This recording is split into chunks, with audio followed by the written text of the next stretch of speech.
सभी बच्चों को गुड इवनिंग बच्चों। आप सभी बच्चों का स्वागत है हमारे आरएस इंस्टीट्यूट चैनल पर। बच्चों आज जेई मेंस और जेई एडवांस के लिए most important heading binomial theorem की न्यूमेरिकली ग्रेटेस्ट टर्म तो आज बच्चों डिस्कस करने वाले हैं, जिसको हम लोग शॉर्ट में लिखेंगे NGT। ओके, कहीं पर भी शॉर्ट में लिखा होगा NGT मींस उसका मीनिंग क्या होगा? Numerically greatest term in case of binomial theorem. चले बच्चों, हम लोग बायनोमियल थ्योरम का थोड़ा सा डिस्कशन कर लेते हैं कि एक्चुअल में बायनोमियल थ्योरम में क्या होता है, देन उसमें कौन से टर्म्स न्यूमेरिकली ग्रेटेस्ट होते हैं, उसमें हम लोग डिस्कशन करते हैं। जैसे x plus y raise to power n, यदि इसको हम लोग एक्सपेंड करें तो जिस थ्योरम के थ्रू एक्सपेंड करते हैं उस थ्योरम का नाम होता है बायनोमियल थ्योरम। तो चलिए बच्चों इसको एक्सपेंड करके देखते हैं। सबसे पहला जो फर्स्ट टर्म होगा दैट इज NC0 x की पावर n माइनस 0 y की पावर 0। देन इसके आगे हम लोग बच्चों पढ़े NC1 x की पावर n माइनस 1 y की पावर 1। देन इसके आगे वाला जो टर्म होगा बच्चों वो NC2 x की पावर n माइनस 2 y की पावर 2। इसी में हम लोग देखें जो लास्ट टर्म होगा बच्चों, तो जो लास्ट टर्म होगा दैट इज NCN x की power n minus n means 0 y की पावर n। क्लियर है बच्चों? तो यहां पर हम लोग देखें बायनोमियल थ्योरम में x प्लस वाई की पावर n का ये एक्सपेंशन होता है। जैसे ही बच्चों हम लोग इसको एक्सपेंड करते हैं तो इसमें हम लोग देखें, इसको हम लोग बोलेंगे ये फर्स्ट टर्म है, ये वाला बच्चों आपका सेकेंड टर्म है, ये वाला बच्चों आपका थर्ड टर्म है, और ये वाला बच्चों आपका n प्लस वनथ टर्म है। अब ये n प्लस वनथ टर्म कैसे हो गया? बहुत ध्यान से देखो, C0 लिखा है, नीचे 0 लिखा है तो फर्स्ट टर्म है, C1 है, नीचे 1 लिखा तो सेकेंड टर्म है, C2 है, नीचे 2 लिखा तो थर्ड टर्म है। तो हम लोग देख रहे हैं 0 है तो फर्स्ट एक बढ़ के मिल रहा है, यहाँ 1 है तो सेकेंड टर्म, यहाँ 2 है तो उससे एक बढ़ के 3, तो यहाँ बच्चों n है तो उससे एक बढ़ के n प्लस वनथ टर्म होगा। मीन्स हम लोग यदि इसको एक्सपेंड करते हैं तो इसके एक्सपेंशन में बच्चों n प्लस 1 टर्म्स आते हैं। अब इन टर्म्स में हमें देखना है न्यूमेरिकली ग्रेटेस्ट टर्म कौन सा होगा। तो सबसे पहले तो बच्चों देखें, ये ग्रेटेस्ट टर्म तो चीज समझ में आ रही होगी, ग्रेटेस्ट का मतलब जो सबसे बड़ा है। लेकिन यहां पर ये जो न्यूमेरिकली वर्ड लग गया है इसका मीनिंग क्या है?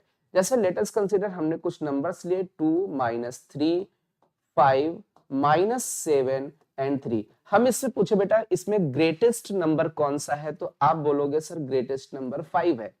बट यदि हम आपसे बच्चों बोले कि न्यूमेरिकली ग्रेटेस्ट टर्म कौन सा है, तो बच्चों आप बोलोगे ये वाला जो टर्म होगा इसका मैग्नीट्यूड ले ले तो ये 7 हो जाएगा, तो ये न्यूमेरिकली ग्रेटेस्ट टर्म होगा। तो न्यूमेरिकली ग्रेटेस्ट टर्म का मतलब यहाँ पर बच्चों क्या है? कोई भी नंबर्स हैं, कोई भी टर्म्स हैं, यदि वो नेगेटिव है या पॉजिटिव है, तो उनको मैग्नीट्यूड वाइज देखना है कि मैग्नीट्यूड वाइज कौन सा सबसे ग्रेटेस्ट होगा। तो इसमें हम लोग मैग्नीट्यूड वाइज देखें तो ये जो आपका -7 वाला है इसका मैग्नीट्यूड सबसे ज्यादा होगा, इसलिए ये न्यूमेरिकली ग्रेटेस्ट है। आई होप कि ग्रेटेस्ट टर्म मीन्स जो सबसे बड़ा है and numerically greatest term means जिसका मैग्नीट्यूड सबसे बड़ा है, ये क्लियर हो गया होगा आपको। चलिए तो बच्चों हम लोग इसमें आते हैं। तो इसी तरीके से हम लोग देखें, जब हम लोगों ने इस बायनोमियल को एक्सपेंड किया तो इसमें बहुत सारे ऐसे टर्म्स होंगे जो पॉजिटिव रिजल्ट भी देंगे और नेगेटिव रिजल्ट भी देंगे, बट हमें उनमें से न्यूमेरिकली ग्रेटेस्ट टर्म देखना है। मींस उनमें ऐसा टर्म जिसका मैग्नीट्यूड लेने पर जो ग्रेटेस्ट वैल्यू दे दे, उस टर्म की बात करनी। चलिए बच्चों, तो हम लोग इसमें देखते हैं, लेट अस कंसीडर, हम लोगों ने माना कि इसके एक्सपेंशन में जो न्यूमेरिकली ग्रेटेस्ट टर्म है दैट इज TR+1। ये जो आपका टर्म है ये न्यूमेरिकली ग्रेटेस्ट टर्म है। तो यदि ये न्यूमेरिकली ग्रेटेस्ट टर्म है तो ऑब्वियस है बच्चों कि ये अपने जस्ट राइट हैंड साइड वाले से जस्ट बड़ा होगा। तो इसके जस्ट राइट हैंड साइड में कौन होगा? TR+2 वाला टर्म होगा। और ये अपने लेफ्ट वाले से भी जस्ट बड़ा होगा, मतलब टी आर वाले से भी बड़ा होगा। ऑब्वियस है, टी आर के जस्ट आगे टी आर प्लस वन और टी आर प्लस वन के आगे टी आर प्लस टू। यदि इसको हमने न्यूमेरिकली ग्रेटेस्ट टर्म बोला है तो इससे भी ये ग्रेटर होगा टी आर प्लस वन, और इससे भी बच्चों ये ग्रेटर होगा। क्लियर है? आई होप ये क्लियर हो गया होगा। अच्छा बच्चों, आप लोग इस सेशन को शेयर कर दें मैक्सिमम अपने फ्रेंड्स में, ओके। और मैं ये भी देख लेता हूं कि कितने बच्चे क्या लाइव हैं बच्चों। तो और सभी बच्चे कमेंट करके बताएं क्या मेरी वॉइस क्लियर है, स्क्रीन साफ दिख रही है, क्लियर है या नहीं। और इसके लिए थम्स अप भेजिए बच्चों, ओके बच्चों।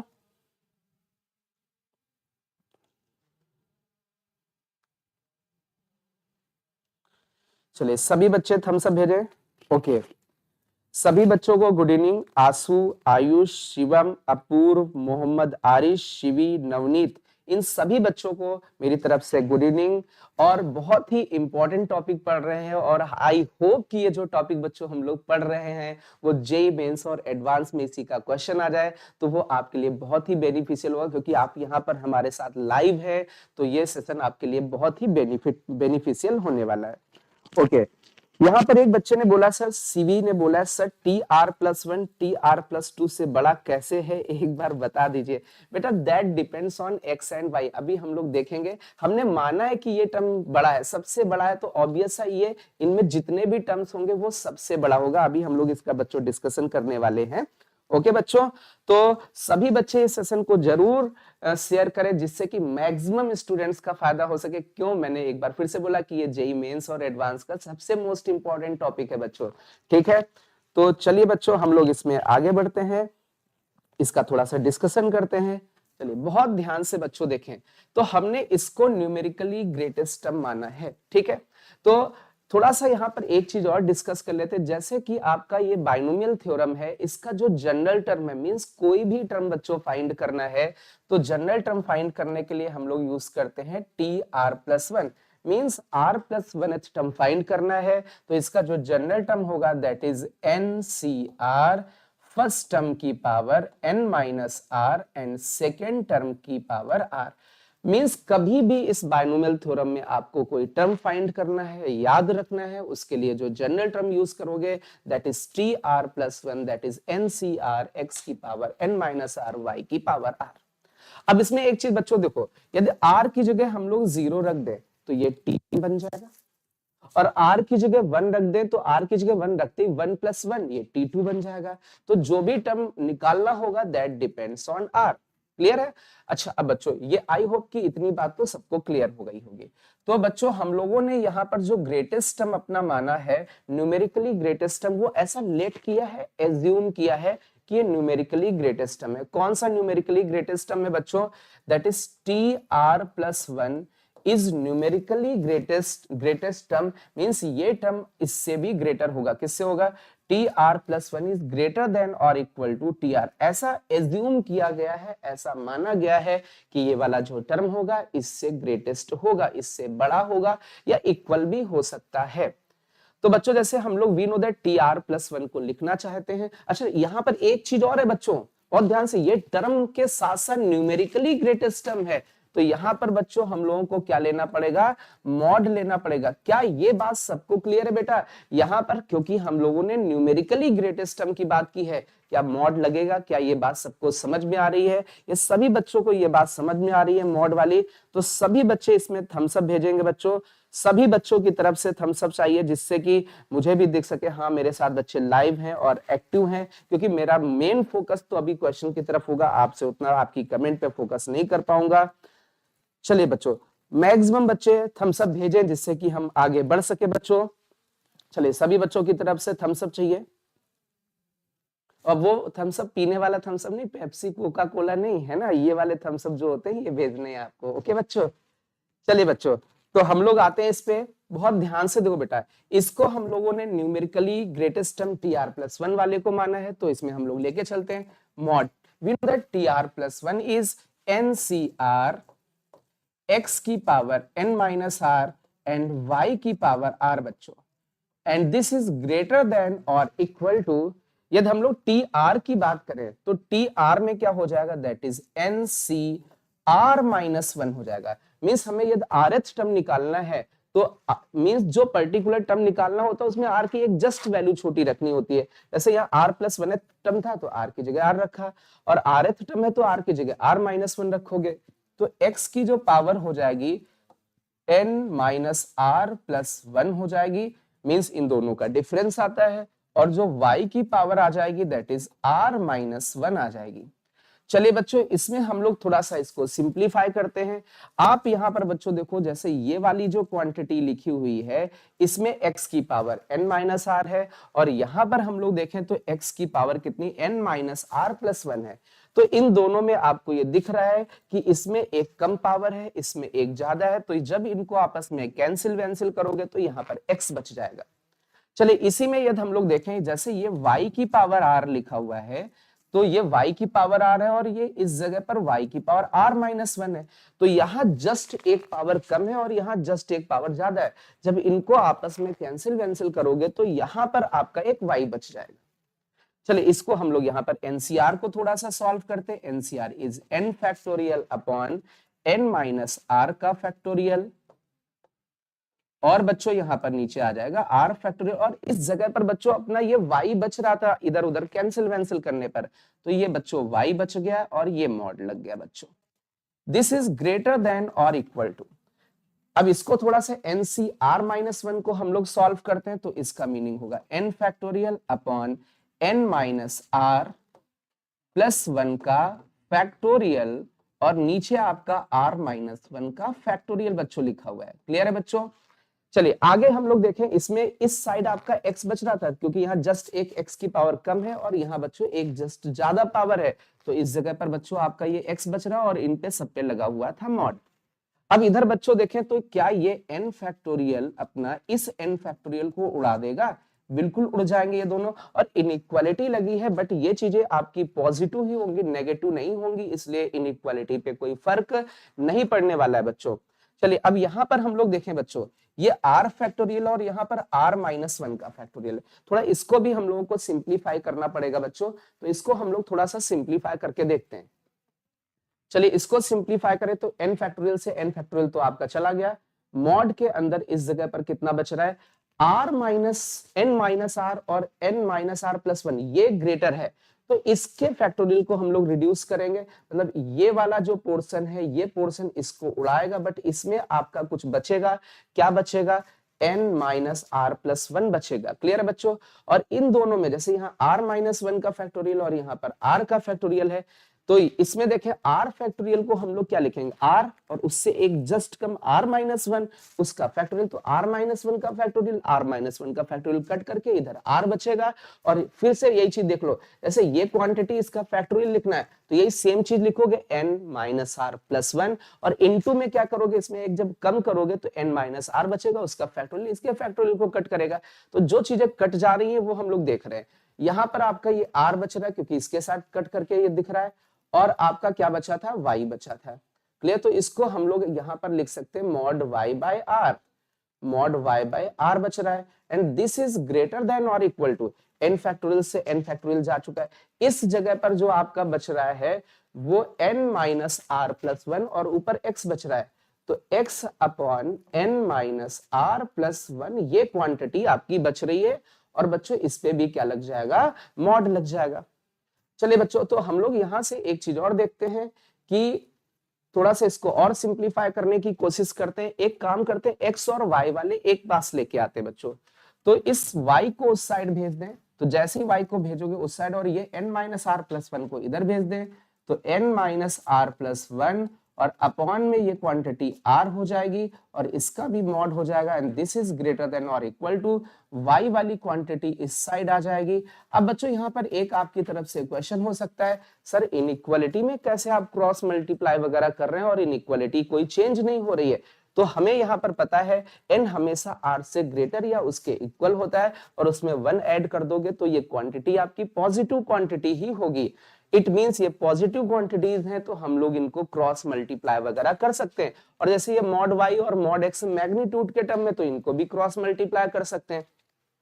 चलिए बच्चों तो थोड़ा सा इसको और हम लोग सॉल्व करने की कोशिश करें, तो यहाँ पर हम लोग और सॉल्व करेंगे, तो यहाँ पर ये आपका आ जाएगा मॉड ये यहाँ पर इसको थोड़ा सा सॉल्व करें तो n+1 अलग हो गया और ये r अलग हो गया। क्लियर है बच्चों?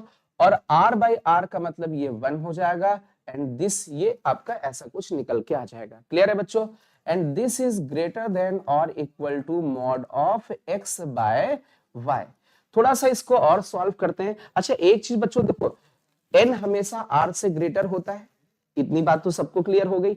और इसमें n में 1 जुड़ गया तो न्यूमरेटर तो इससे ग्रेटर है, और हमेशा मतलब जब भी ये डिवाइड करोगे तो ये वाला रेशियो 1 से ही ग्रेटर आएगा। क्यों 1 से ग्रेटर आएगा? क्यों बेटा ऊपर ये r लिखा तो होता तो r/r तो 1 हो जाता है, लेकिन ऊपर तो r से भी बड़ा लिखा है, तो r से बड़ा अपॉन r तो 1 से बड़ा, और 1 से बड़ा -1 मींस ये ओवरऑल क्वांटिटी पॉजिटिव है। और मॉड के अंदर बेटा कोई ओवरऑल क्वांटिटी पॉजिटिव होती है तो मॉड अपना रिमूव हो जाता है, और यहां पर क्या बचेगा n+1/r -1 this is greater than और equal to mod of x/y।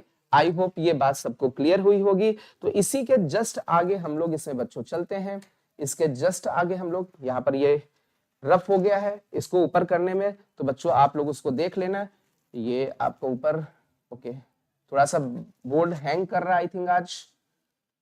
यहाँ पर ये बच्चों रफ हो गया तो आप देख लेना क्या रफ हो गया है, तो उसको आप देख सकते हैं। क्लियर? आई थिंक ये पीछे भी ऐसे आ सकता है, और ऐसे पीछे करें शायद ये चीज आ जाए।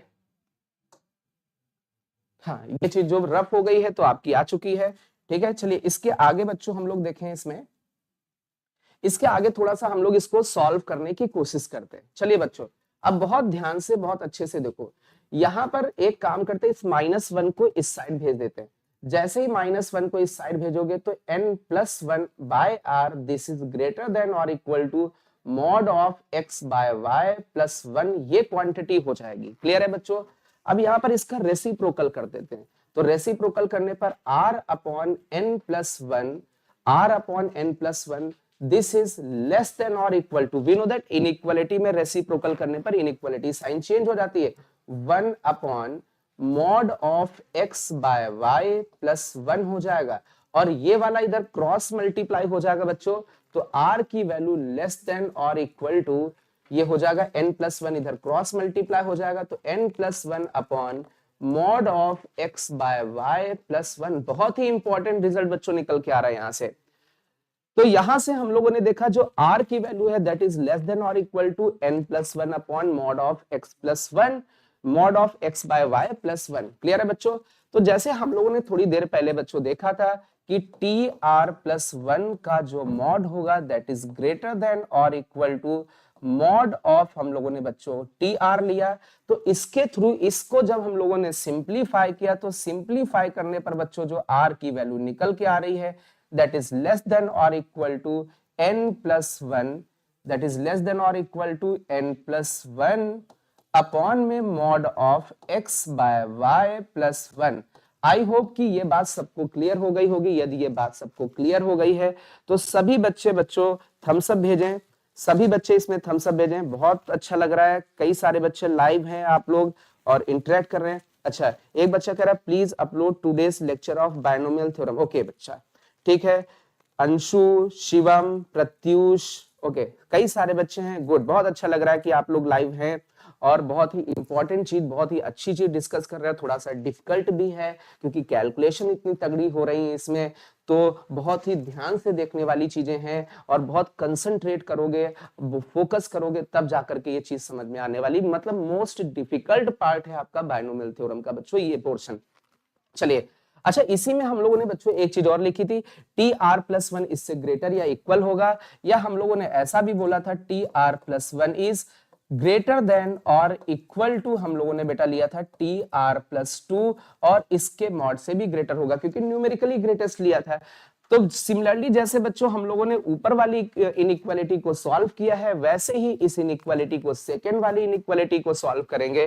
तो यहां पर जो r की वैल्यू आएगी दैट इज ग्रेटर देन और equal to n+1 upon mod of x/y +1 और इसमें -1 भी लग जाएगा। आई होप कि ये कैलकुलेशन कर सकते हो क्योंकि इतनी लेंदी हम लोगों ने कैलकुलेशन की है, बिल्कुल सेम कैलकुलेशन ही होगी टी आर प्लस वन की जगह जैसे टी आर प्लस वन लिखा था वैसे लिखेंगे।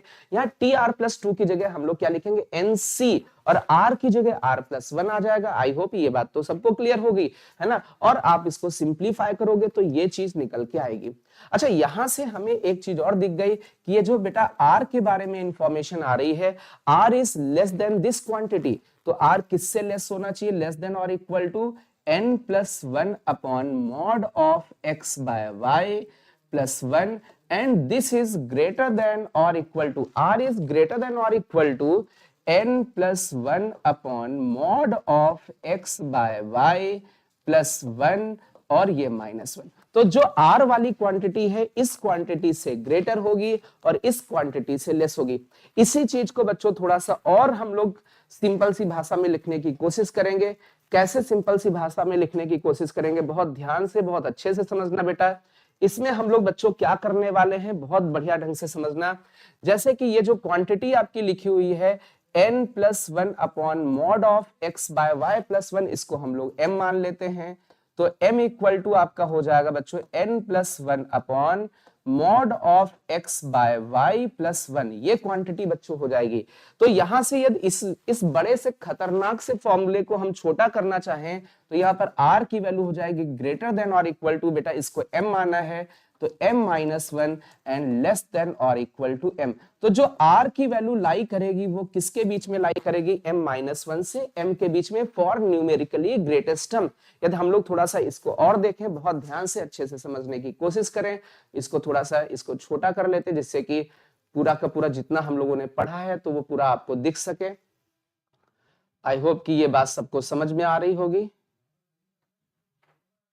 चलिए अब इसको हम लोग थोड़ा सा एक बार फिर से डिस्कस कर लेते हैं, क्योंकि बहुत सारे बच्चे रहे होंगे तो वो बाद में भी आए होंगे तो वो पकड़ नहीं पा रहे होंगे इन चीजों को, क्योंकि बहुत ही अच्छी कैलकुलेशन थी। एक बार फिर से समझ लेते हैं। हम लोग न्यूमेरिकली ग्रेटेस्ट टर्म देखने वाले हैं। इसके एक्सपेंशन में जब बेटा इसको एक्सपेंड करेंगे तो n प्लस वन टर्म्स आएंगे बच्चों, ठीक है। तो इसमें जो ग्रेटेस्ट टर्म होगा वो हमने एज्यूम किया है, that is T R plus one.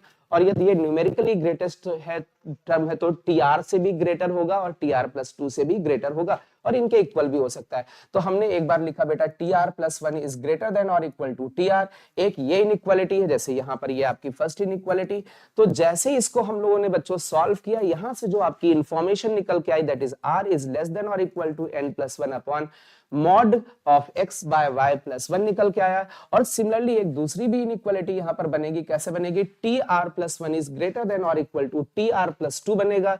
तो इसको जैसे ही सिंप्लीफाई करेंगे, r की वैल्यू ग्रेटर देन और equal to n plus one upon mod of x by y plus one minus one निकल के आएगा। तो जो r की रेंज निकल के आएगी वो आएगी आपकी ये क्वांटिटी निकल के आ जाएगी। अब इसमें ये जो खतरनाक सा था इसको हम लोगों ने m मान लिया है, तो r की जो वैल्यू हो जाएगी m माइनस वन से m के बीच में आ जाएगी। अब इसमें भी बच्चों दो केस बनने वाले हैं, बस यहीं पे ये खत्म हो जाएगी इसकी थ्योरी, क्योंकि थ्योरी बहुत इंपॉर्टेंट थी बच्चों। तो इसमें जो दो केस बनने वाले हैं उनको हम लोग यहाँ पर देख लेते हैं। चलिए बच्चों, तो बहुत ध्यान से बहुत अच्छे से समझना। थोड़ा सा इसका बोर्ड का कलर मैं चेंज कर लेता हूं।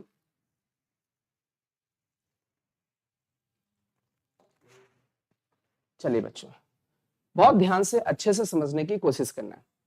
जैसे यहां पर दो केस लेते बेटा। Case number one, let us consider ये जो m की वैल्यू आएगी, m that is n plus one upon mod of x by y plus one. माना कि ये जो m है वो आपका इंटीजर है। क्या है, इंटीजर। थोड़ी देर के लिए हम कोई वैल्यू 4 मान लेते हैं, मान लीजिए 4 है, ठीक है। m की वैल्यू यदि 4 है तो इसमें हम लोग पुट करते तो r क्या होगा, देखिए वी नो दैट r की वैल्यू लाई करेगी m माइनस वन से m के बीच में, क्लियर है। और हम लोगों ने एज्यूम किया, अपनी तरफ से मान लिया 4, आप कोई भी नंबर मान सकते हैं। जैसे इसमें 4 रखोगे तो r की वैल्यू यहाँ पर क्या आ जाएगी, m की जगह 4 रखे, 4 माइनस वन मतलब 3, और इधर आपका 4 आ जाएगा। तो जो r की वैल्यू होगी वो तो एक इंटीजर ही होगी, और जनरली आई हमारा इंटीजर क्या 0 से स्टार्ट होता है, 0 हो सकता है, 1 हो सकता है, 2 हो सकता है, होल नंबर्स में होता है। तो जो r की एक्चुअल में वैल्यू यहाँ पर निकली वो आपकी 3 और 4 निकल के आ गई। इट मींस यदि r की वैल्यू 3 तो उससे एक बढ़ के ही टर्म मिलता है। जैसे यहाँ पर देखें, या एनसीआर होता है, जब r की वैल्यू 0 तो फर्स्ट टर्म मिलता है, NC1 है तो जब r की वैल्यू 1 तो सेकंड टर्म मिलता है, तो यहाँ पर जब r की वैल्यू 3 होगी तो इसमें फोर्थ टर्म मिलेगा, और जब r की वैल्यू 4 होगी तो आपको फिफ्थ टर्म मिल जाएगा। मींस आपके जो न्यूमेरिकली ग्रेटेस्ट टर्म होंगे वो फोर्थ और फिफ्थ टर्म हो जाएंगे। अब इसी को हम लोग थोड़ा जनरलाइज करने वाले हैं। क्या जनरलाइज करने वाले हैं? इस केस में जब m इंटीजर होगा तो न्यूमेरिकली ग्रेटेस्ट टर्म आपके 2 टर्म्स आएंगे, और वो भी कौन से? जैसे m की वैल्यू 4 ली, ठीक है, तो T4 ही ग्रेटेस्ट है। तो जैसे हम लोगों ने बोला m इंटीजर है, तो जो ग्रेटेस्ट टर्म होगा, ग्रेटेस्ट टर्म आपका न्यूमेरिकली ग्रेटेस्ट टर्म जो आपका निकल के आएगा, यहाँ पर GT लिखा है, NGT लिख देते हैं। न्यूमेरिकली ग्रेटेस्ट टर्म जो आपका होगा, जो m है वही वाला टर्म होगा, मतलब TM होगा, और आपका जो इसमें एक और न्यूमेरिकली ग्रेटेस्ट टर्म आएगा, दैट इज TM+1। इसको थोड़ा सा समझने की कोशिश फिर से करना। m की वैल्यू 4 ली तो आपका फोर्थ टर्म तो होगा ही होगा, जो m की वैल्यू वही पर्टिकुलर टर्म, तो यहाँ पर m की वैल्यू m थी तो न्यूमेरिकली ग्रेटेस्ट टर्म TM हो गया, और उससे जस्ट बड़ा वाला भी आपका न्यूमेरिकली ग्रेटेस्ट टर्म होगा। तो यहाँ पर एक दूसरा भी केस लेते हैं, इस केस को फिर से हम आपको समझाएंगे, थोड़ा सा बहुत ध्यान से समझने की कोशिश करना। पहले सेकंड केस समझ लो, जब दोनों केस समझ जाओगे तब समझ में आएगा अच्छा ये तो ऐसा था, ठीक है। तो केस नंबर 2 में हम लोग समझते हैं m मान लीजिए इंटीजर नहीं है, मान लीजिए हमने m की वैल्यू 3.5 ले ली, तो आपके पास जो r का फॉर्मूला होता है दैट इज m-1 से m के बीच में होता है बच्चों। तो यहाँ रखते हैं 3.5 से 1 चला जाएगा तो ये 2.5 बचेगा बच्चों। तो r की वैल्यू जो है वो 2.5 है, और यहाँ पर हम लोग देखें ये 3.5 हो जाएगी बच्चों। तो यहाँ पर वी नो दैट r हमारा इंटीजर होना चाहिए, तो यहाँ पर जो r की वैल्यू निकल के आ रही है इसके बीच में जो इंटीजर होगा 2.5 से 3.5 के बीच में वो 3 होगा। r की वैल्यू 3 है तो आपका ग्रेटेस्ट टर्म T4 हो जाएगा। इसका मतलब इसको यदि हम लोग जनरलाइज करने की कोशिश करें तो बहुत ध्यान से देखना, जो m है उसके हिसाब से ग्रेटेस्ट टर्म नहीं, अब कैसे है बहुत ध्यान से समझना है। ये T4 कैसे आया होगा? एक्चुअल में हमने ये जो 3.5 है इसका ग्रेटेस्ट इंटीजर लिया होगा और +1 किया होगा, तब जा करके T4 बना होगा, ठीक है। आप देखें 3.5 का ग्रेटेस्ट इंटीजर 3 होगा, +1 करोगे तब जाके 4 आएगा। यदि m इंटीजर नहीं है तो इसमें न्यूमेरिकली जो ग्रेटेस्ट टर्म होगा, न्यूमेरिकली ग्रेटेस्ट टर्म केवल सिंगल टर्म होगा, और वो भी क्या होगा? That is greatest integer of m+1 वाला आपका न्यूमेरिकली ग्रेटेस्ट टर्म होगा। आई होप कि ये बात आपको क्लियर हो रही होगी बच्चों, ठीक है। अब एक बार थोड़ा सा फिर से देख लेते हैं, बहुत ध्यान से देखो, कुछ नहीं, अब सब सिंपल करने वाले। एक्चुअल में ये डेरिवेशन करा दिया है, ये डेरिवेशन की जगह डायरेक्ट ये रिजल्ट बता देते तो आपको पूरा समझ में आ जाता है। क्या करने वाले हैं, इसके एक्सपेंशन में जो ग्रेटेस्ट टर्म होगा उसको निकालने के लिए हमें सबसे पहले तो m की वैल्यू फाइंड करनी पड़ेगी। यदि m निकाल लिया तो m निकालने के बाद ये देखना पड़ेगा कि m इंटीजर है या इंटीजर नहीं है। यदि m इंटीजर है तो आपके दो ग्रेटेस्ट टर्म होंगे, कौन सा? Tm वाला और Tm+1 वाला, सिंपल सी बात है। और यदि m इंटीजर नहीं है तो जो आपका ग्रेटेस्ट टर्म होगा that is T greatest integer of m+1, ये आपका सिंगल ग्रेटेस्ट टर्म होगा। क्लियर? न्यूमेरिकली ग्रेटेस्ट टर्म होगा। तो आई होप कि ये बात आपको क्लियर हो गई होगी। तो चलिए इसी पर बेस्ड हम लोग कुछ क्वेश्चंस करने वाले हैं जिससे कि आपको और क्लियर हो जाए। तो आई होप कि ये बात क्लियर हुई होगी। तो सभी बच्चे थम्स अप भेजें बच्चों, इसमें सभी बच्चे थम्स अप भेजें। बच्चों बहुत ध्यान से समझना, यही चीज जब मैं क्वेश्चन में अप्लाई करूंगा तो आपको बिल्कुल ये क्रिस्टल क्लियर हो जाएगा। क्योंकि थ्योरी यार होता है थोड़ा सा लगता है यार क्या क्या सर ने पढ़ा दिया इतना खतरनाक, तो बाउंस बाउंस ना मार जाए। हालांकि जिन्होंने थोड़ा बहुत बाइनोमियल, जिनको बेसिक फंडामेंटल जिनका क्लियर है, उनको तो बिल्कुल समझ में बढ़िया से आ रहा होगा। चलिए इसी पर बेस्ड बच्चों हम लोग क्वेश्चन लेते हैं बिना टाइम लॉस किए। हाँ बिल्कुल सब कुछ क्लियर होने वाला। एक बार बस छोटी सी भाषा में मैं रिवाइज करने वाला हूं कि कोई भी आपका बायनोमियल है, देखो आपके यहाँ 2 टर्म्स दिख रहे हैं और उसकी पावर कितनी 50 है। इसमें आपसे पूछा गया है NGT, मतलब इसको जब एक्सपेंड करोगे बच्चों तो कितने टर्म्स आएंगे। सभी बच्चे कमेंट करके बताएं, यदि इस वाले को एक्सपेंड करें 3 + 2x की पावर 50, यदि इसको एक्सपेंड करोगे तो बच्चों कितने टर्म्स आने वाले हैं। चलिए सभी बच्चों की तरफ से हमें रेस्पॉन्स चाहिए बच्चों। इसमें नंबर ऑफ टर्म्स कितने होंगे, चलिए रेस्पॉन्स करके बताएं। आंसर आप बहुत अच्छा पढ़ाते हैं, best mathematician 1 number sir. Okay thank you बेटा अंश। सभी बच्चे रेस्पॉन्स करके बताएं बेटा इसके एक्सपेंशन में टोटल नंबर ऑफ टर्म्स कितने होंगे। अंकिता, शिवम, आशीष, आयुष, सभी बच्चे इसका रेस्पॉन्स करें। नंबर ऑफ टर्म्स कितने होंगे इसके एक्सपेंशन में बच्चों आपकी तरफ से चाहिए। प्रत्युष ने बोला 51, ओके प्रतिभा ने बोला 51, प्रतिभा शुक्ला, ओके बेटा ओके, भूपेंद्र का 51 आ रहा है, अंश का 51 आ रहा है। तो सिंपल सी बात है बेटा, जितनी पावर होती है उससे एक ज्यादा टर्म बच्चों मिलता है। तो कौन सा टर्म बच्चों मिलेगा? T1, T2, T3 से लेकर के बच्चों आपको कहां तक बच्चों मिलेगा? T51 तक। तो आपके बच्चों टोटल टर्म्स कितने होंगे? 51। अब इन सभी बच्चों, इन सभी टर्म्स में हमें न्यूमेरिकली ग्रेटेस्ट टर्म निकालना है। तो we know that numerically greatest term, एक बार फिर से आपको याद दिला दे रहा हूं, जैसे 2 लिखा हुआ है, -5 लिखा हुआ है, 7 लिखा हुआ है, -9 लिखा हुआ है। यदि हम आपसे पूछे बेटा इसमें ग्रेटेस्ट टर्म वाला ग्रेटेस्ट टर्म कौन सा है, तो ग्रेटेस्ट टर्म तो ये बच्चों। लेकिन यदि हम आपसे पूछे न्यूमेरिकली ग्रेटेस्ट टर्म बच्चों क्या है, तो न्यूमेरिकली ग्रेटेस्ट टर्म का मतलब वो नंबर, वो टर्म जिसका मैग्नीट्यूड सबसे बड़ा हो, तो ये वाला न्यूमेरिकली ग्रेटेस्ट टर्म है। मतलब मॉड वाले की बात करने वाले हैं। क्लियर? ग्रेटेस्ट टर्म तो 7 है। अरे बोलो भाई, टर्म का मतलब उसकी वैल्यू ये 7 है। लेकिन न्यूमेरिकली ग्रेटेस्ट टर्म वाली कौन सी क्वांटिटी है? -9, जिसका मैग्नीट्यूड सबसे बड़ा है। तो अब बहुत ध्यान से, बहुत अच्छे से समझे, इस क्वेश्चन को सॉल्व करते हैं। यार बाइनोमियल में न्यूमेरिकली ग्रेटेस्ट टर्म निकालना है तो हमें सबसे पहले तो m निकालना पड़ता है, और m की वैल्यू होती है n+1 upon mod of x by y plus 1। क्या बच्चों यही लिखा हुआ था? और सब कुछ डिपेंड करता है कि m इंटीजर है या नहीं है। पहले तो सबसे पहले बच्चों हम लोग m निकालते हैं। m निकालने की कोशिश करें तो m, n की जगह ये जो पावर होता है इसको बच्चों n बोलते हैं। जैसे कि हम लोगों ने यहाँ पर एक्सपेंशन स्टार्टिंग में लिया था, x प्लस y की पावर n लिखा था, तो जो यहाँ लिखा होता है वो x होता है, जो बाद में लिखा होता है वो y होता है, जो पावर में लिखा होता है वो n होता है। चलिए बच्चों, तो n की जगह हम लोग क्या रख दें? 50। आगे क्या लिखा हुआ है? +1 अपॉन में मॉड के अंदर x की जगह 3 लिखा हुआ है और y की जगह आपका 2x लिखा हुआ है, और ये +1 हो जाएगा। और वी नो दैट किस x पर बेटा फाइंड करना है? For x equal to 1/5। तो इसमें बच्चों हम लोग जहां जहां x है, जहां जहां x है वहां वहां हम लोग 1/5 रखने वाले हैं। तो इसको थोड़ा सा सॉल्व करें तो ऊपर तो बच्चों 51 हो जाएगा, और नीचे आपकी क्वांटिटी क्या बन के आएगी? बहुत ध्यान से देखें, ऊपर 51, नीचे मॉड के अंदर 3/2, और x की जगह 1/5 रखोगे तो ये 5 ऊपर चला जाएगा और +1। चलिए सभी बच्चे कमेंट करके बताए बच्चों ये m की वैल्यू कितनी निकल के आ रही है। सभी बच्चों की तरफ से कमेंट चाहिए बच्चों, m की वैल्यू कितनी आ रही है। सभी बच्चे कमेंट करके बताए बच्चों इसमें m की वैल्यू कितनी आ रही है। बेटा m की वैल्यू बतानी, n नहीं बताना है। ओके, बहुत सारे बच्चों ने कमेंट करके बताया था नंबर ऑफ टर्म्स, बट इसमें आपको m की वैल्यू बतानी है बच्चों। सभी बच्चे m की वैल्यू बताएं। सर 5 एवं 1 मींस 51। ओके नो, एक शिवम सिंह है उसने बोला 6 आएगा, आयुष बोल रहे हैं 6 आएगा, और बच्चों की तरफ से रेस्पॉन्स चाहिए। सीवी ने बोला 6 आएगा। एक बार सभी बच्चे कंफर्म कर ले, क्या 6 आ रहा है बच्चों? और भी बच्चे कमेंट करके बताएं क्या 6 आ रहा है। कानपुर की दुनिया, अच्छा कानपुर की दुनिया भी है एक, music with Shreyansh. Okay, Shreyansh समझ गए बच्चा, आप तो गिटार बहुत अच्छा बजाते हो। ठीक है, कभी कभी हम अपनी भी क्लास में आपको बुलाएंगे और गिटार बजवाएंगे। ठीक है, आप गाना भी बहुत अच्छा गाते हो, गुड बेटा। चले सभी बच्चों की तरफ से 6 आ रहा है। अच्छा बेटा देखो बहुत ध्यान से समझो, यदि न्यूमेरिकली ग्रेटेस्ट टर्म निकालना तो सबसे पहले क्या निकालना है? m।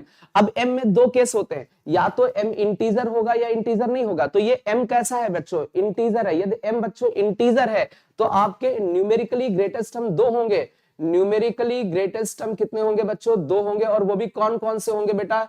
tm वाला होगा एंड tm+1 वाला होगा। tm वाला होगा और tm+1। क्या यही सेम चीज हम लोगों ने पीछे देखी? एक बार बहुत ध्यान से देख लो, यदि m इंटीजर है तो आपके जो न्यूमेरिकली ग्रेटेस्ट टर्म होंगे वो 2 होंगे। कौन सा वाला होगा? tm होगा और tm+1 होगा बच्चों। यही सेम केस, और कुछ भी नहीं करना है बेटा, बस क्या याद रखना है?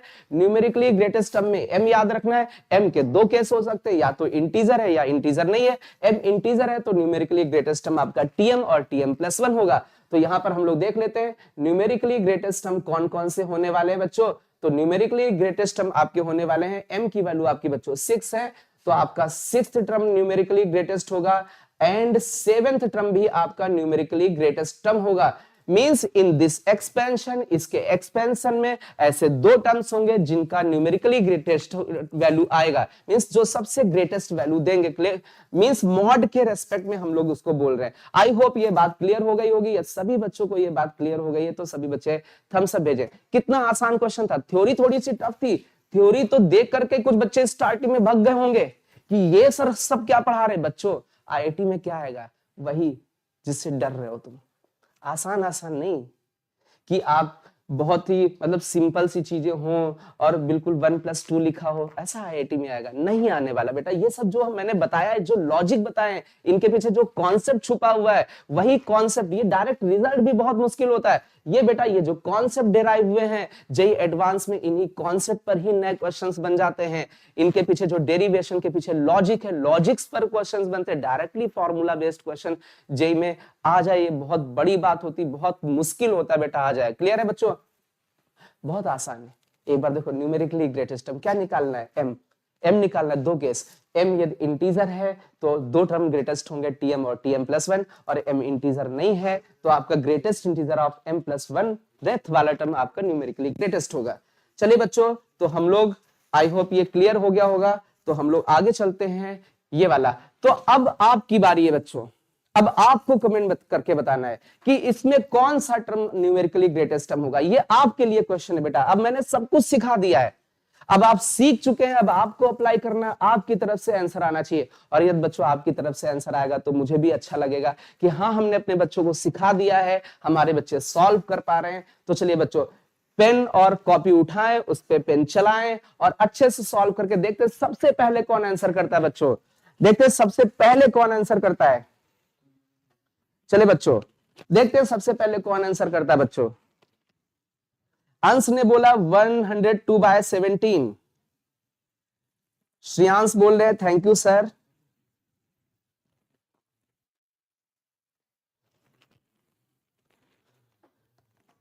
श्रेयांश बोल रहा है थैंक यू सर, सब आपका आशीर्वाद है। कानपुर की दुनिया तो आग लगा दे रहा है ना। अरे आग लगा रहे हो बेटा, तुमको आग लगानी है, हमको तो बेटा बहुत नॉर्मल तरीके से आपको एक रास्ता दिखाना है। आग तो तुम्ही को लगानी बेटा, कानपुर की दुनिया।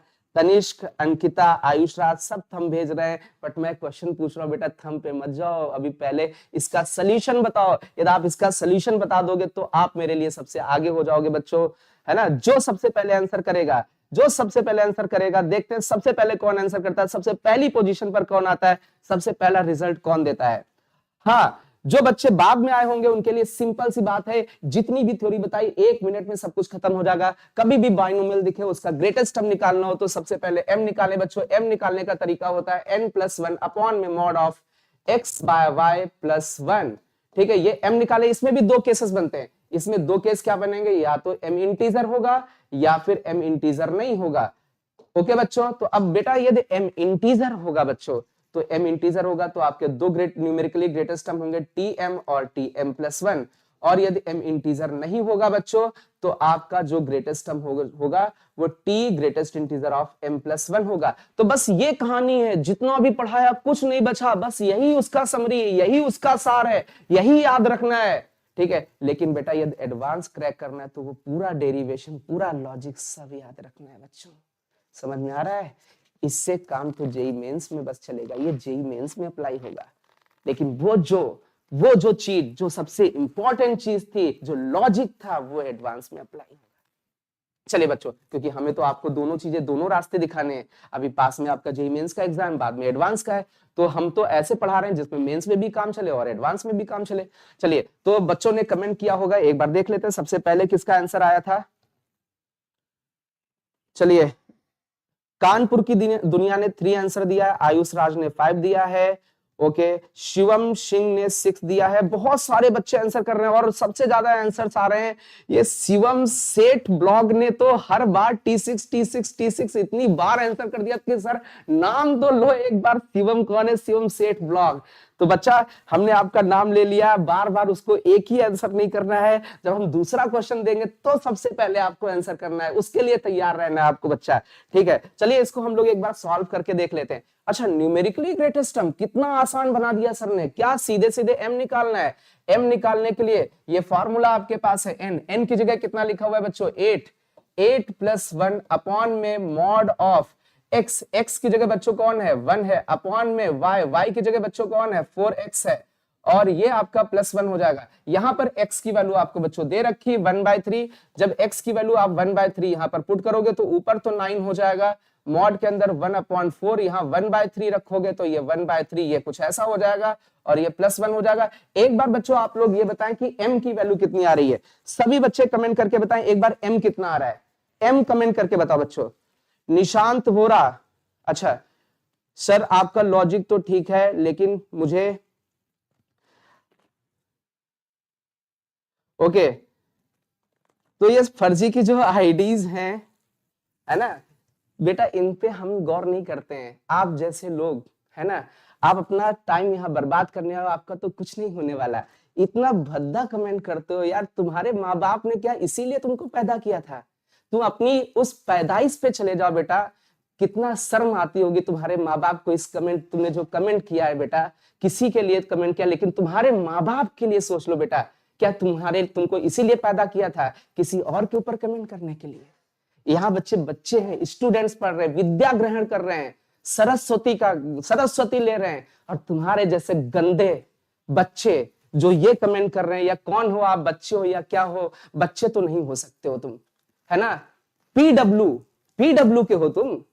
अरे पीडब्ल्यू, तुम इतना ही डर रहे हो यार, है ना। आ जाओ आमने सामने, है ना, लगा लो क्लास, है ना, क्वेश्चन टू क्वेश्चन कर लो।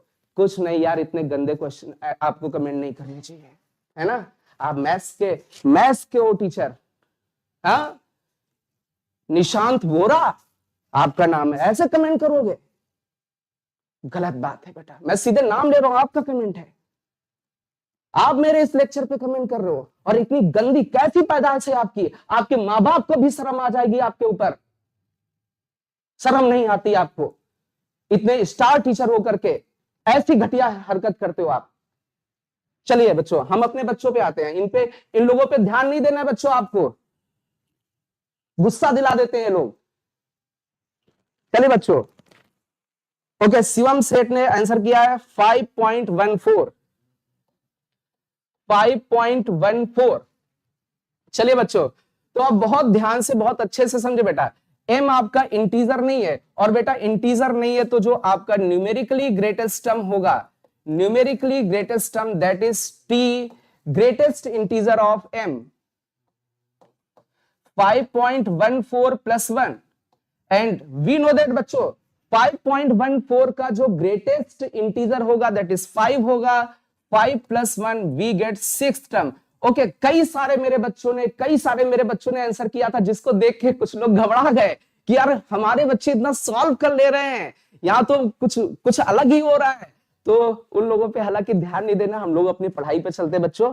ओके बच्चों, तो हम लोग देखते हैं, कई सारे बच्चों ने आंसर किया था।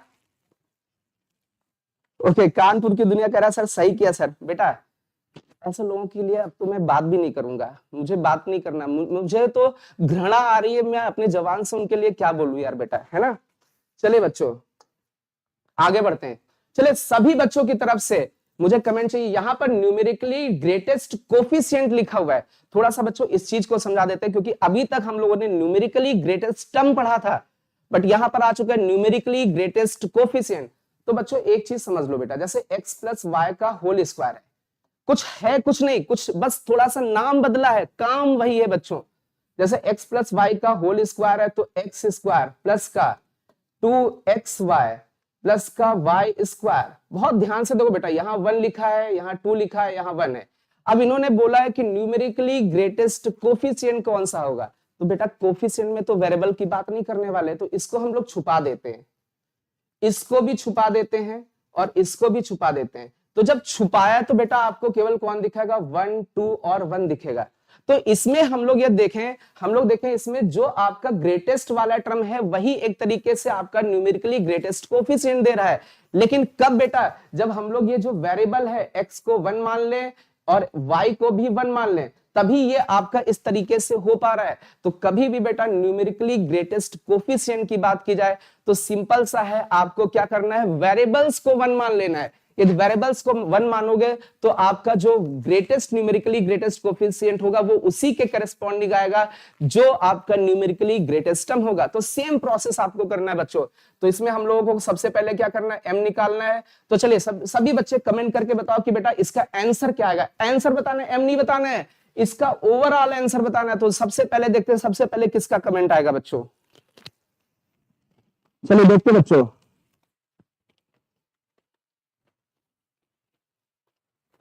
चलिए बच्चों कमेंट करके बताओ, सभी बच्चे कमेंट करके बताएं कि इसका आंसर क्या आने वाला है।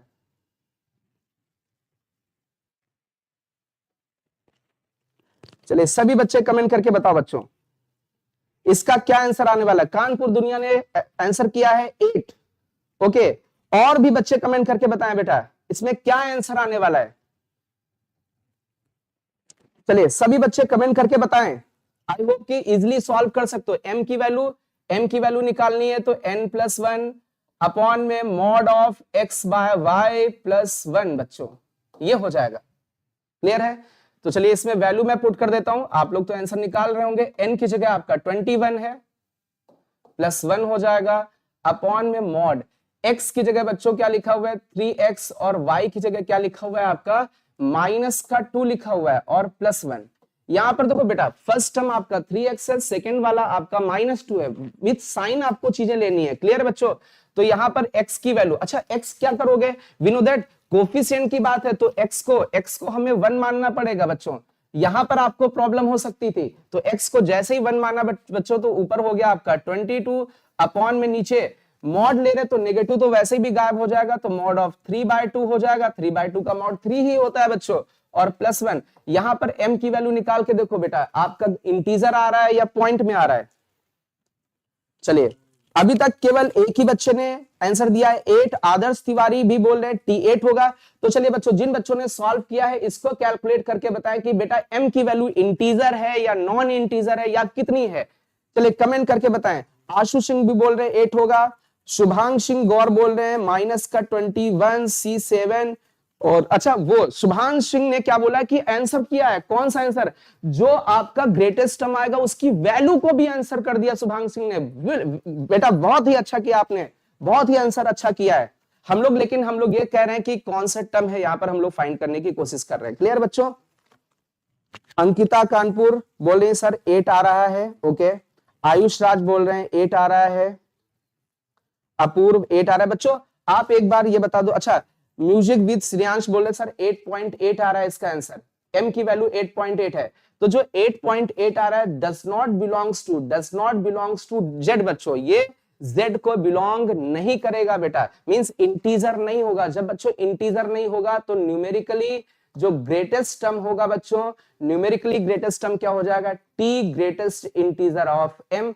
ये बेटा यदि ऐसा हो रहा है तो फिर 8 कैसे आंसर आएगा? बच्चों कमेंट करके बताओ, बच्चों कमेंट करके बताएं। शिवम कुमार कह रहे हैं सर 9th टर्म होगा। ओके, इसकी वैल्यू कमेंट करके बताओ बच्चों। ओके, और बच्चे कमेंट करके बताएं। ओके, मैथ्स करके कोई बंदा है वो भी 9 आंसर कर रहा है, हमें लगता है नाम बदल लिया, औकात पे आगे 9 आंसर करने लगा है ना। चलो भाई, सीवी भी बोल रहा है T9 होगा। चलिए भाई, तो हम लोग इसमें देख लेते हैं ग्रेटेस्ट इंटीजर ऑफ m+1। तो यहां पर देखें T 8.8 का जो ग्रेटेस्ट इंटीजर होगा 8.8 का वो निकाल लीजिए, और आपका आगे +1 लिखा हुआ है, तो वी नो दैट बेटा ग्रेटेस्ट इंटीजर वाले में इससे जस्ट छोटा इंटीजर आपको मिलेगा 8 + 1, मींस जो आपका टर्म होगा बेटा वो T9 होगा। न्यूमेरिकली ग्रेटेस्ट टर्म जो होगा उसी के हिसाब से न्यूमेरिकली ग्रेटेस्ट कोफिशिएंट मिलेगा। बच्चा एक बच्चे ने इसमें बहुत ही अच्छा आंसर कमेंट किया था, उसका मैं नाम लेना चाहूंगा, क्या नाम है उसका, शुभांक सिंह गौर। उसने कहा है सर ठीक है न्यूमेरिकली ग्रेटेस्ट टर्म आपका T9 होगा, लेकिन यदि हम लोग न्यूमेरिकली ग्रेटेस्ट कोफिशिएंट फाइंड करना चाहते तो उसकी वैल्यू भी निकालने, तो यहाँ पर T9 हम लोग इवेलुएट कर लेते हैं बच्चों। तो T9 कैसे इवेलुएट करेंगे, ये थोड़ा सा हैंग कर रहा है, मैं रफ उधर कर रहा हूं, चल नीचे रहा है बच्चों। ओके, थोड़ा सा दिक्कत हो रही बोर्ड में। चलिए बच्चों बहुत ध्यान से देखो बेटा, यहां पर था ग्रेटेस्ट इंटीजर ऑफ m+1।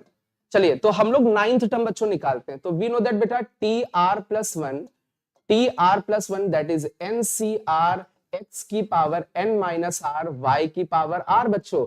तो चलिए बच्चों हमें 9th टर्म यदि निकालना है तो r की वैल्यू 8 होगी, तो इसमें बच्चों r की जगह हम लोग 8 रख दें, तो ये हो जाएगा T9 दैट इज n का मतलब हो गया 21, और सी आर की जगह बच्चों हम लोग 8 लेके चलेंगे, और x का मतलब आपके पास कितना बेटा, यहाँ पर x की जगह 3x लिखा हुआ है, इसकी पावर n माइनस आर होगा, मतलब 21 माइनस 8 हो जाएगा। और y की जगह बच्चों -2 लिखा हुआ है और यहाँ पर इसकी पावर आपकी 8 हो जाएगी। बट बच्चों यहाँ पर हमें क्या करना पड़ेगा, ये तो अपना 9th टर्म है, हमें कोफिशिएंट लेना है, वो भी न्यूमेरिकली ग्रेटेस्ट कोफिशिएंट लेना है, तो हमें मैग्नीट्यूड लेना पड़ेगा किसका, 21c 8 का। और 3 की पावर यहाँ पर आप कैलकुलेट करके देखो, ये 3 की पावर 21 माइनस 8 आ जाएगा बच्चों, और यहाँ पर आपका -2 की पावर 8 हो जाएगा। और ये जो क्वांटिटी लिखी हुई है इसका हम लोगों ने क्या लिया है, मॉड लिया है। This is the numerically greatest coefficient, ये आपका न्यूमेरिकली ग्रेटेस्ट कोफिशिएंट होगा बच्चों। आई होप सभी बच्चों को ये क्लियर हो रहा होगा, ये सभी बच्चों को ये बात क्लियर हो गई। बच्चों यहाँ पर क्या निकालना था, फाइंड न्यूमेरिकली ग्रेटेस्ट कोफिशिएंट, तो न्यूमेरिकली ग्रेटेस्ट टर्म जो आपका आएगा वो T9 आएगा, उसी में आपको न्यूमेरिकली ग्रेटेस्ट कोफिशिएंट मिलेगा। आई होप सबको क्लियर हो गया। तो सभी बच्चों थम्स अप भेजें जिससे कि मैं आगे बढ़ सकूं आगे के लिए, और मतलब क्वेश्चंस जो अच्छे हैं वो देख सकें। आई होप कि टाइम होने वाला, क्योंकि इसके बाद फिजिक्स की भी क्लास है, मैंने टाइम को ध्यान नहीं दिया, क्योंकि फिजिक्स की भी क्लास होती, तो जो भी बच्चों लाइव हो तो फिजिक्स की क्लास में भी आना है। क्लियर है बच्चों? तो चलिए आज हम लोग यहीं रखते हैं, आज यहीं स्टॉप करते हैं बच्चों, क्योंकि इसके बाद फिजिक्स की भी पीपीटी लगनी, नहीं तो वो क्लास लेट हो जाएगी बच्चों। ओके, चलिए सभी बच्चों को good night. Ankita, Ayush Raj, music with Shreyansh, अंश, रिभव, शिवम, ओके, मैथ्स करके जो भी बंदा, शिवम कुमार, सभी बच्चों को गुड नाइट। सभी बच्चों को, गुलशन बेटा गुड नाइट, गुड नाइट सभी बच्चों को, लोकेश बेटा गुड नाइट। आई होप कि ये आपको कॉन्सेप्ट क्लियर हो गया होगा। कुछ नहीं है, सिंपल सा, एक बार देख लो। कभी भी न्यूमेरिकली ग्रेटेस्ट टर्म निकालना है, m की वैल्यू निकाल लो बच्चों, n+1 upon mod of x by y+1। m यदि आपका इंटीजर आ जाता है तो दो न्यूमेरिकली ग्रेटेस्ट टर्म होंगे, tm और tm+1। और यदि m इंटीजर नहीं है तो आपका न्यूमेरिकली ग्रेटेस्ट टर्म केवल एक होगा, वो भी t greatest integer of m+1। I hope ये क्लियर है बच्चों। तो इस तरीके का क्वेश्चन या जेईई मेंस और एडवांस में आएगा तो आप लोग उसको सॉल्व कर सकते हो। चलिए बच्चों, तो मिलते हैं नेक्स्ट क्लास पे।